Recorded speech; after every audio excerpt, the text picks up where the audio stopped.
Sabato notte di furti nell'area del Moglianese. I ladri hanno preso di mira la zona e hanno colpito in 3 circostanze, prima in via Bacchina, poi qualche chilometro più avanti in via Marocchesa e infine a Zero Branco, dove hanno messo a soqquadro una casa. Ogni sera sentiamo nell'Interland della provincia di Treviso un furto o più di un furto per tante città e tanti paesi.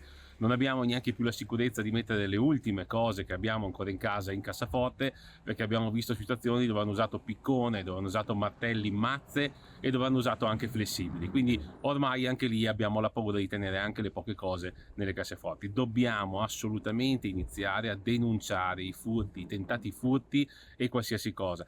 In via Bacchina in particolare i residenti raccontano che non si tratta certo della prima volta. I malviventi erano passati anche nei mesi scorsi. Un residente addirittura si era trovato i ladri in giardino tornando a casa e per inseguirlo si era anche ferito ad una mano.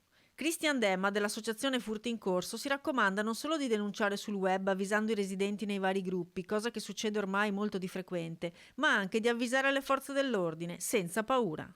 Anche ieri l'altro proprio a Roncare c'era questo continuo tantama tra messaggi, tra amici, tra chat e via, dove vedevamo i ladri, sentivamo che passavano i ladri nei giardini e quindi c'era questa tensione di ansia. Io in realtà tutti i giorni ormai ho in negozio gente che mi viene a parlare di un tentato furto, ma che poi non viene fatta denuncia, non viene chiamati i carabinieri, non viene neanche scritto ormai sui social, perché c'è proprio paura continua che i ladri possano tornare a vendicarsi. Non dovete avere questa paura, perché uniti possiamo sconfiggere questo grave, grave dramma.